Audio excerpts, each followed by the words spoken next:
They defy belief, yet thousands swear to their existence. It looked kind of like an ape. It was about, I'd say, a good 10 feet tall. They are echoes of the past, yet their tracks have been detected by modern science. People realize that with the amount of evidence there is, that there's a chance that this mystery may be solved in time. They are legend brought to life. They are Sasquatch.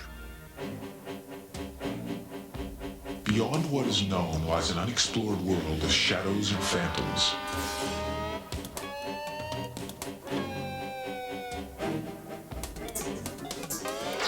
A land that knows no limits of time or space.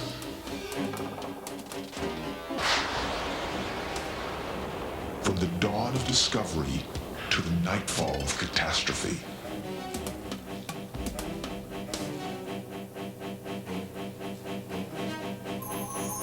Journey to a universe of the unexplained, the unforeseen, the unbelievable.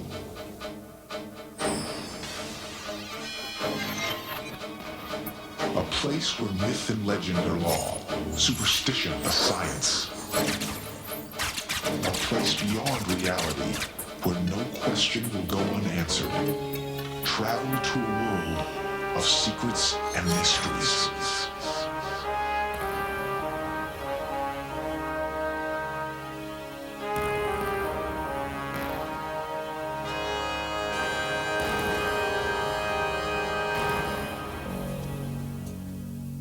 It's time for our journey to begin. You walk through our forests, yet you remain a mystery. What are you? Why do you hide?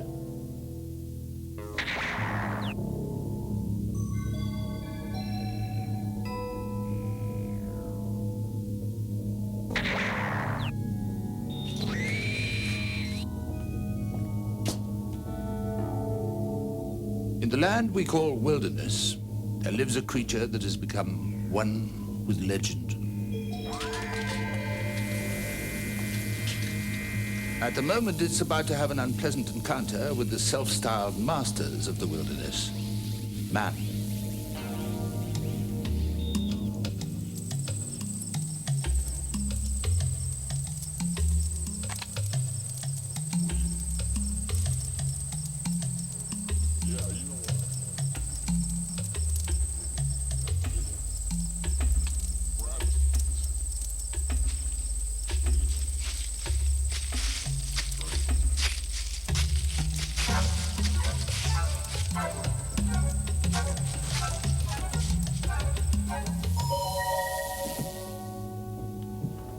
You have just seen a typical sighting of a magnificent animal with a ridiculous name, Bigfoot. I think it deserves a name more in keeping with its character.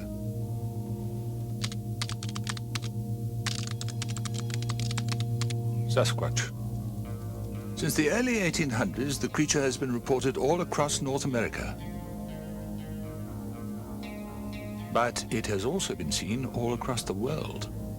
Similar animals have been seen in the Himalayas, where they're called Yeti, or the abominable snowman. There's a theory that they came to North America by the same land bridge traversed by the Indians.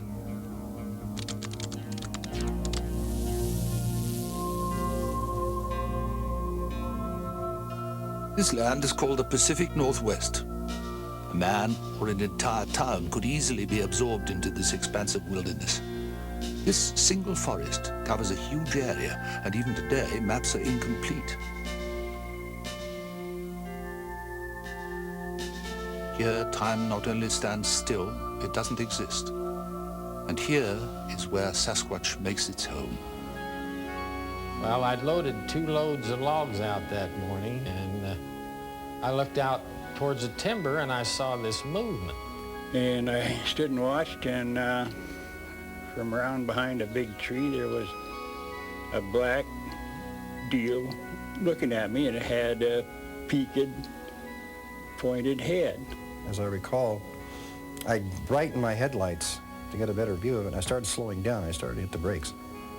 And then all of a sudden it started to move, and I thought, my Lord, the tree's going to come across the road. And as this moved away, there was vine maples there that were pretty high, and I could see these broad shoulders and just kind of a nub, a suggestion of a head. He was standing upright, and his arms like was hanging down the side of him, and he looked between a man and a beast. I swung my arm in a big arc, and I said, I yelled out, "Hi, Sasquatch, come on down." It looked kind of like an ape. I mean, an ape in sort of humanoid in structure. It was about, I'd say, a good 10 feet tall. That's the reason why I thought it was a tree. Bigfoot is Gigantopithecus, and it's still here. Sightings like those are almost too numerous to catalogue, but they all agree on certain physical characteristics.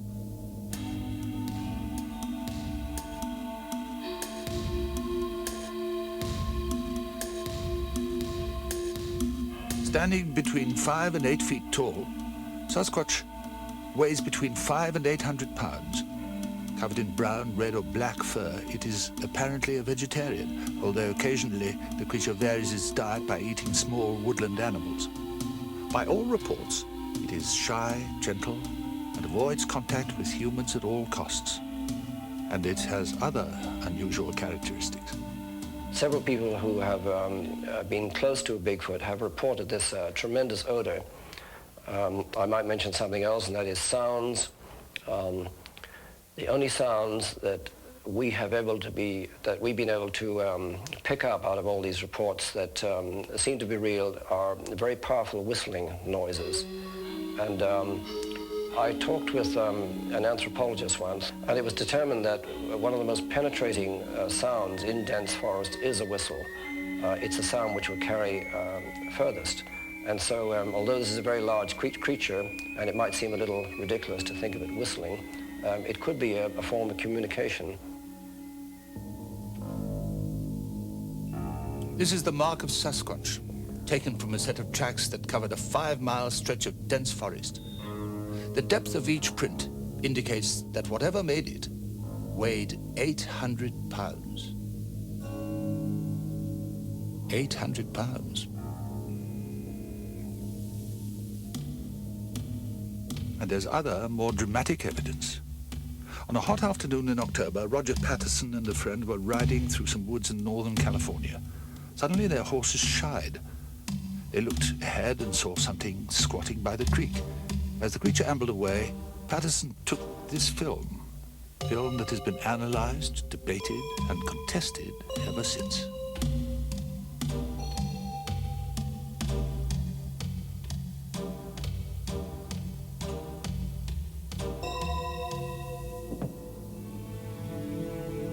What did Roger Patterson see that afternoon? If this film is not a hoax, then it's a very important scientific discovery, and we need to examine it in more detail.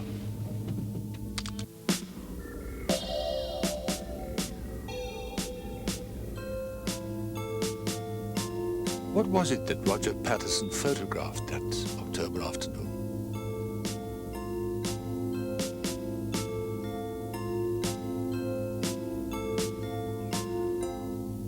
Is this Sasquatch, or a cleverly executed hoax? Let us look closer. The key to this film's credibility is the way the animal walks. A man could not duplicate this peculiar gait. The human body isn't built that way. And that leaves just one explanation. This is Sasquatch. If somebody was inside of an ape suit, trying to imitate that, the shoulders are hopelessly too wide. There's no way you can put a man inside of a monkey suit and get the Patterson film unless you broke his arms in the middle of the upper arm and put a new hinge there. Grover Krantz is a contradiction in terms. He's a man of science, yet he believes in Sasquatch, and that's not a popular viewpoint.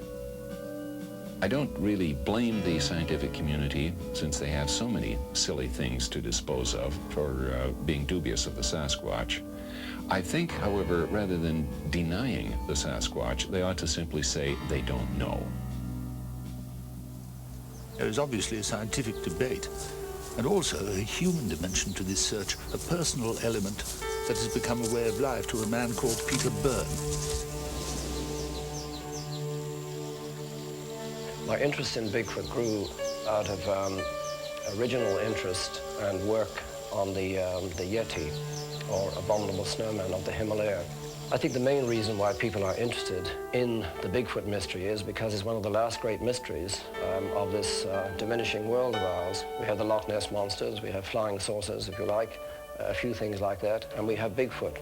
And I think also people realize that with the amount of evidence there is, that there's a chance that this mystery may be solved in time.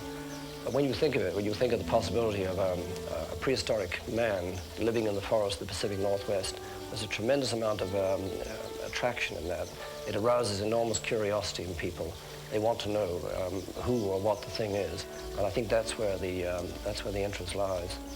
Byrne has never seen Sasquatch, but he's gathered evidence, and he believes it exists. I think they do. I think that the evidence does support the existence of a few. I've had a certain advantage. I've had the time to be able to do 10 years of research, which is more than a lot of people. And I've seen a lot of evidence. I've seen historical evidence, I've seen footprints, and then I've been able to look into the eyes of sane, sensible, rational people who say they've seen one. And so as far as I'm concerned, I think that a few of them do exist in the forests of the Pacific Northwest. So what is Sasquatch? One of the difficulties in coming to a conclusion is that there are so many similar stories of strange animals in the woods. One of the most unusual of these tales comes from New Jersey. This is the Pine Barrens, an aptly named wilderness spanning hundreds of miles across southern New Jersey in the United States. For 200 years, reports of a strange animal have been circulating, and nobody has been able to identify what it could be. The Jersey Devil has been around since 1735, and it's a legend which is as strong today as it ever has been. And of course, being a devil or a demon tends to take on many different sizes, shapes, and descriptions, and altogether it's probably done more than Bigfoot, Loch Ness monster all put together. In 1909, many eyewitnesses saw a creature that was huge, mysterious, elusive. Sasquatch. During this period in January, thousands of people saw the Jersey Devil or his footprints. Posses formed to chase him. Rewards were offered. Many people locked themselves up in fear and stayed in their home. These sightings have persisted for centuries, and though no physical evidence exists, the legend refuses to die. A lot of credible witnesses have seen it. They've seen this strange thing. Sometimes the people will even say, I don't know exactly what it was, but it's something that's definitely out of the ordinary.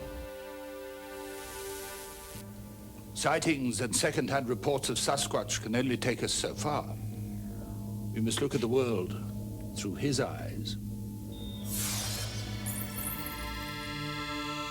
Let your imagination roam through this wilderness. You have known the forest as your only home. Its rhythms are your rhythms, your life. You are alone, knowing few of your kind. For you are Sasquatch. You are legend.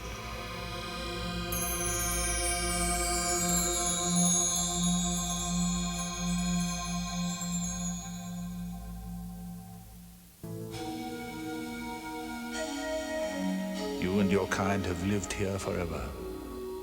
But there are strangers in your forest, and they bring danger.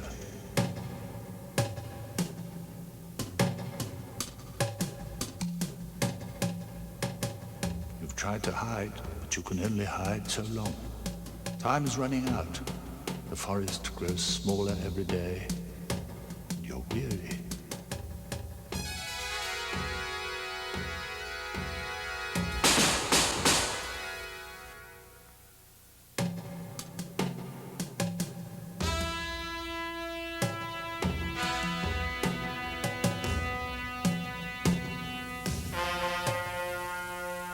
state of undeclared war exists in some parts of the Pacific Northwest. Organized posses patrol the backwoods looking for a Bigfoot to blast down. This vigilante mentality has led to a law on the books in Skamania County in the state of Washington. Anyone convicted of killing a Sasquatch will be fined $10,000 and put in jail.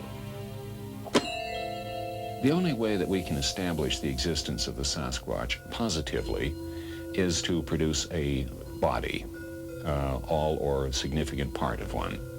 This isn't just my idea. I've been told this by all of the skeptics, including the top authorities at the Smithsonian. And until physical evidence is produced, scientists are not about to say that it's real. They're not about to accept it, try and classify it. This leaves us then with the only obvious alternative is for somebody to shoot one and bring in the body. I've talked to people, two men, who say that they've seen one at close range, and they had a rifle, and they put the rifle on it, and one of them did intend to shoot. When he looked through the telescopic sight, he saw what he said was a human face, and it deterred him, and then the thing walked away. I don't think that that shooting one would be justified in any way. Science, at least, has a motive, but no motive can justify this. If I was able to, I would shoot one, because I think it's very important to establish that these exist. If it's there, we should know what it is, but if it's there, I think we'll eventually destroy it. Oh, I think it's absolutely ridiculous because they just well shoot me to prove there's humanoids around here. Until someone literally brings one in, there is no absolute proof that these animals exist. Well, I certainly think that it would be worth every once in a while if it could be tranquilized. I see no necessity in killing it. It's natural to be afraid of things you don't know about, and the more you learn about Bigfoot, the more you realize that he's just kind of curious. He wants something to eat, of course. It's like the Titanic. They found it, and some say leave it, and some say go get it. I think there ought to be some way they'd have a right to capture him, if they're able to shoot him and cripple him or something to get him, or whatever it takes to capture him, because I'm positive he's out there.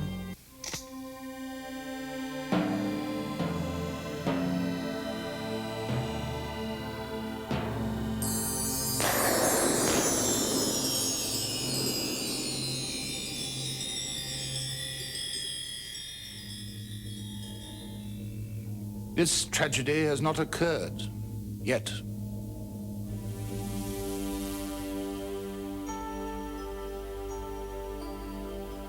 Sasquatch still lives among us.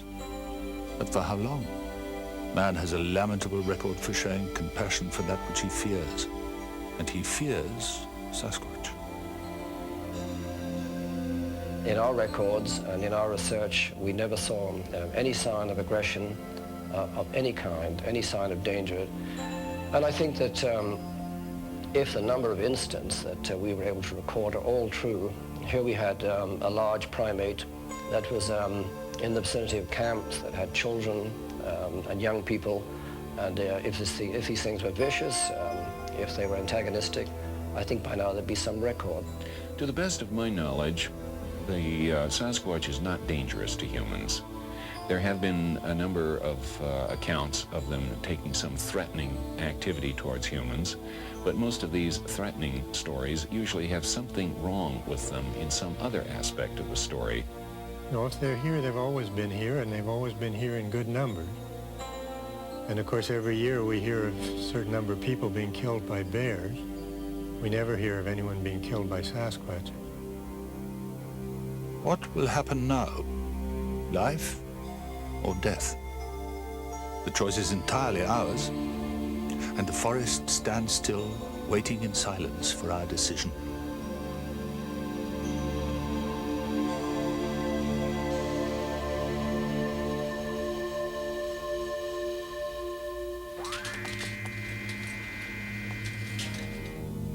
There's an ability about this creature that the Indians recognized.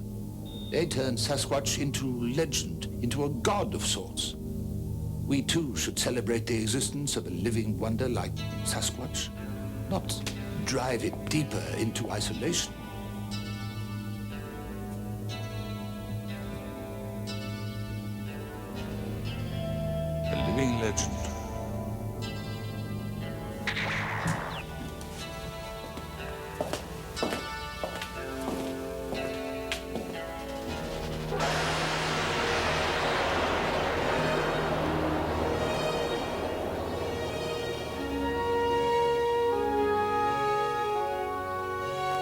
The producer's purpose is not to validate any side of an issue, but through the use of actualities and dramatic recreation, relate a possible answer, but not the only answer, to this material.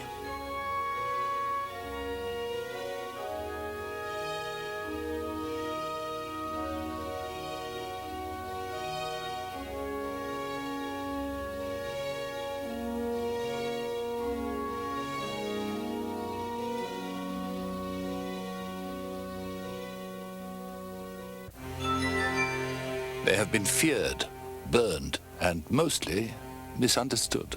We went underground after 9 million people were burned, hanged, and tortured. They can journey to the darkness, where good and evil can become one.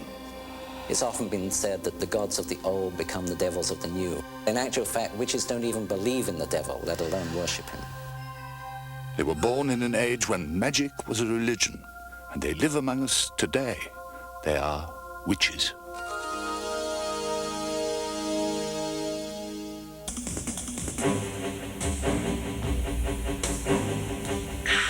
Beyond what is known lies an unexplored world of shadows and phantoms. A land that knows no limits of time or space.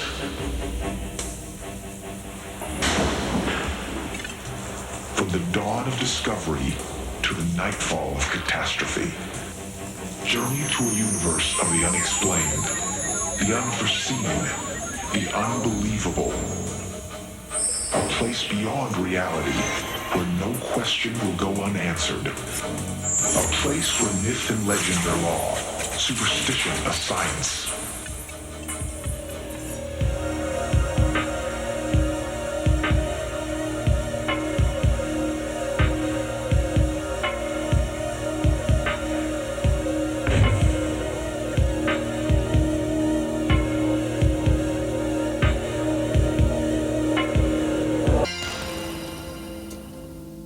It's time for our journey to begin.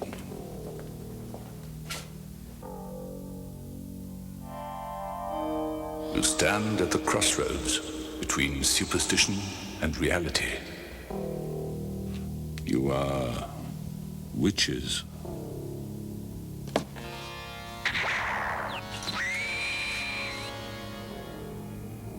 Knowledge surrounds these library walls.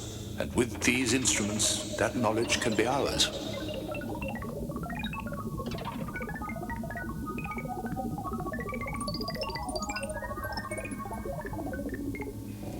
When some of us imagine a witch, we think of a cloaked hag huddled over a boiling pot filled with unspeakable ingredients, or flying through the night upon a broomstick. That image, alas, is far from the truth. To discover what a witch really is, we must journey back to an ancient time when magic was a way of life, and the gods battled for the hearts and minds of humanity. Time is running out. The ways of the old gods were no longer the ways of the people. The wise priests knew that their magic was no longer welcome. So on that last Hallows Eve, they came to this spot where the moon touched the earth to put their magic to rest. The secrets that had been spoken loudly so the world could hear would now be whispered, for a new god had risen, and his priests would not tolerate the old ways. It was somehow appropriate that they should consign their tools to the soil, for the gods had taught them to venerate the ground, the sky, and they would protect the knowledge until the time was right to rise again. But the whispers would rustle through the dark forests, the silent rivers, the ways of the Wicca would never be forgotten. Their beliefs would live on, their descendants known as witches.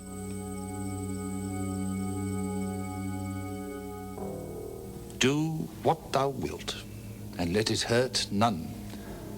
This is the credo of many modern witches, witches whose rituals take many different forms.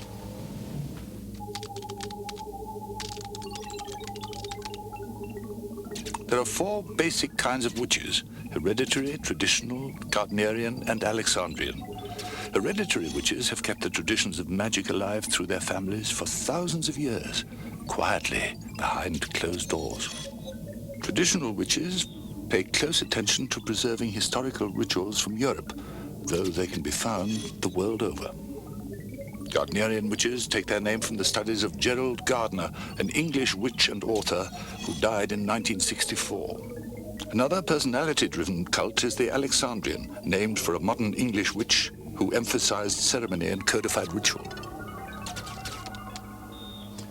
Because of their persecution, very little about how witchcraft began has been recorded. This shadowy past has done much to perpetuate stereotypes, but as is often the case, those cliches do have some basis in reality. For example, some witches still use a broomstick during their meetings, called covens, not to fly, but for ceremony. The broomstick is frequently associated with witches. They were thought to ride through the air on their broomstick going to the Sabbath site. And this is a distortion of what actually happened in the early days. There was a time of year when the village people would go down to the fields and they would take along with them broomsticks and they would ride astride them like on a hobby horse. And as they danced around, they would jump up in the air. And they felt that the higher they jumped, the higher the crops would grow. Is what we would call sympathetic magic. Another popular witch cliché is the cauldron, bubbling with unspeakable ingredients. In actuality, the cauldron has a far more palatable origin. The cauldron was used in the early days when witches came from miles around to gather at the Sabbath sites to celebrate the main festivals.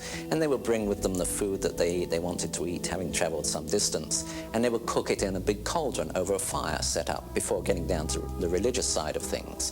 This is where the cauldron came to be associated with witches.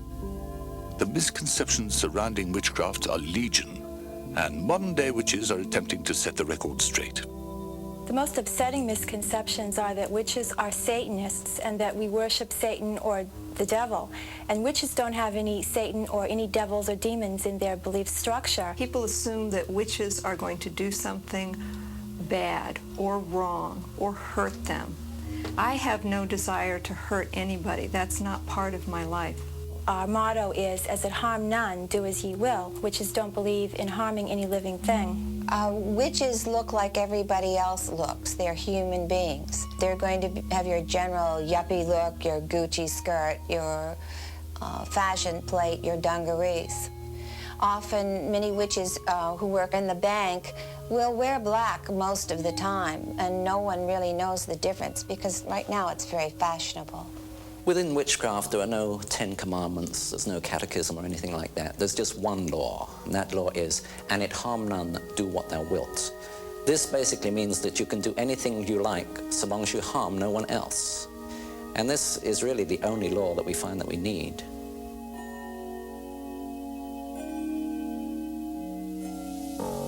One of the most startling facts about witches is that there are more of them today than ever before. Their rituals have remained unchanged for thousands of years, though they have adapted to our modern world in occasionally surprising and shocking ways. These are witches' tools. Innocent in appearance, mysterious in function, they're easily purchased in many places.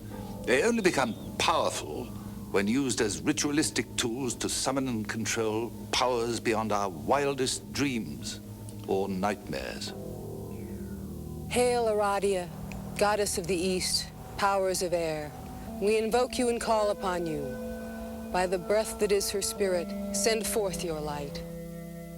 We are not in medieval Germany, nor hidden in the bowels of some castle in England. No, this is Woodland Hills, California, in the United States. And these are modern-day witches. This coven gathers together often and follows the procedures passed down through the ages. Here they prepare to consecrate the earth, for this is a time of joining, of becoming, and of singing. We all come from the goddess, and to her we shall return. There is so much energy and love that goes around, that comes out of the voices, and even those of us who can't carry a tune to save our life sound great. And you feel that love there, you know, in yourself and in your friends. That's what singing does for me anyway.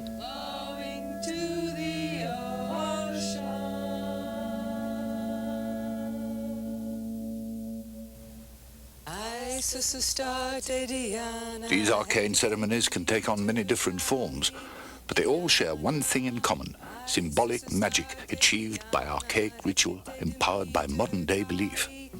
The idea of sympathetic magic is that like attracts like, so that, like in our society, we think of money as being green. If you want to draw money to you, you would use a green candle.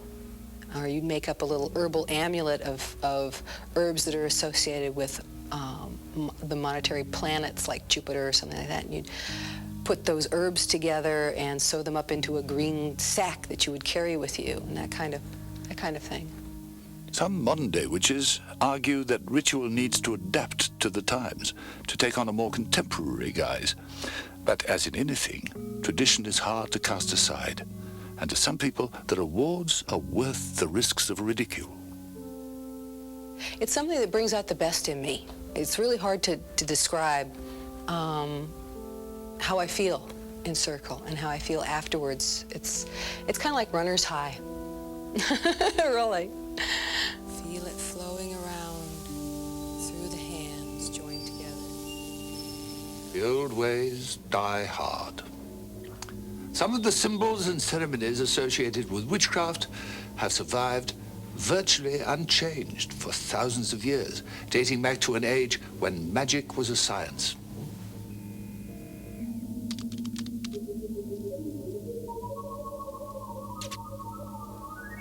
In some ways, magic is a state of mind. Through the use of objects and symbols such as these, witches can focus their psychic energies upon any target they choose. These objects are props, if you will, in a strange form of mental theater. Now, most modern-day witches consider themselves to be white or good magicians, though black magic can be practiced as well, and these dark practices have done much to cloud mass perception. Magic can be practiced anytime, but on the 8 annual days of gathering called Sabbats, it can be particularly potent. One of the most notorious of these Sabbats takes place on All Hallows Eve, October 31st. We know that day as Halloween, and mark it by following an ancient tradition. In medieval times, fearful peasants would place lit candles inside carved gourds to frighten away marauding witches, a habit that has passed down to today's decorative pumpkins. Black magic and the fear it inspires has led to witches being on the defensive for centuries. That's an understatement when one considers the great witch hunts that took place in the late 15 and early 1600s. Many of those unfortunates accused of being witches were actually persecuted for darker reasons. And the more we understand those reasons, the less chance there is of witch hunts occurring again. This book, written in medieval times, is called the Malleus Maleficarum, or Witch's Hammer. It's a step-by-step guide into the world of hysteria. It shows in gruesome detail the ways to extract confessions from accused witches. And in these trials by torture, there's no such thing as innocence, only degrees of guilt. In the late 1500s in Europe, a wave of hysteria swept the land. Organized religion felt that the ways of the Wicca were a grave threat to their belief systems, and the pulpit became a platform for the denunciation and then extermination of anyone suspected of consorting with the old gods. In Europe, especially during the Middle Ages, when schisms racked the church, there was a move to purify the church from within. And there were many investigations, the Inquisition and so forth. So for centuries in Europe, there had been tremendously brutal witch hunts, and church leaders conducted these. This went on in England as well. The New World was not immune to these insanities, and in 1692, in the town of Salem in Massachusetts in the United States, the worst of the old world corrupted the new. There had been incidents of witchcraft in New England for a 50-year period preceding the hysteria of 1692. But when the hysteria broke out in Salem, it was much more dramatic in terms of numbers and the degree of panic. This panic began innocently. A group of bored schoolgirls amused themselves by dabbling in black magic taught to them by a West Indian slave. This experiment soon got out of control. In the winter, people were pretty well confined to their homes, and teenagers had very little to do, especially young women. However, they found some entertainment in talking to Tituba, who was a West Indian, and in fact she taught them some charms and pretended, I think, to read their futures and so on. Of course, they were caught and were asked whether they had been signed on, if you will, as Satan's own, and they said yes. These confessions soon ignited the flame of hysteria, unprecedented in the Americas. Neighbor turned against neighbor, making ludicrous and unsubstantiated charges that were nevertheless accepted at face value. Soon the courts were busy trying, torturing, condemning. When the summer was over, 19 people had been hanged. One man had been crushed to death because he would not speak, crushed to death under stones that were placed on his chest. They were called firebrands of hell. And because of this, they were denied burial. Their bodies were flung down Gallows Hill and left for animals to devour. Soon the fever burned itself out. In all, 24 men and women lost their lives. Salem still remembers its dark past, though some say the full impact of the horror has diminished with time. I think what I have the most trouble with is the trivialization of injustice. When you see witch key rings and wall plaques on sale virtually everywhere in Salem, it's a little difficult to swallow. I feel it's more like selling Indian feathers at Wounded Knee or ashes in vials at Dachau. I find no humor, I find no eeriness, I find only horror.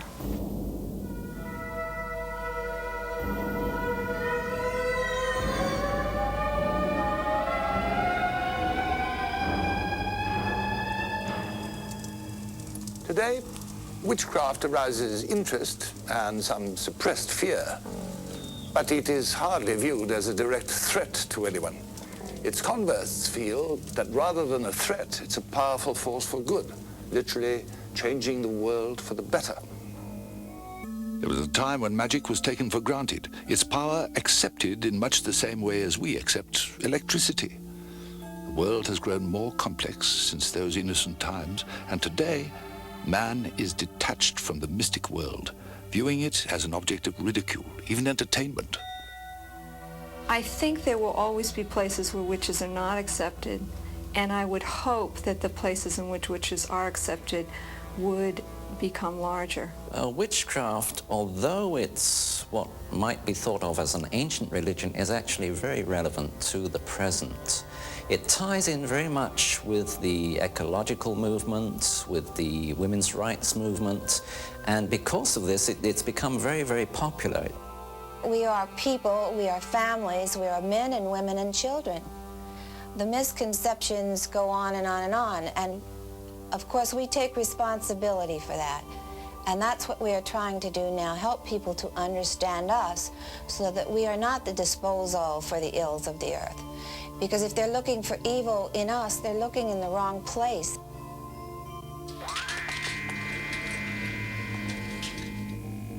These men and women who can so easily sail into the mystic world are not to be feared. They are to be understood, for they may have knowledge that can benefit us all, helping us to comprehend the boundaries of our real world a little more fully.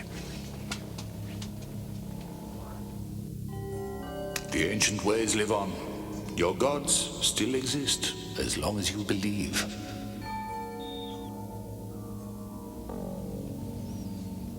Witches, echoes of a magical past.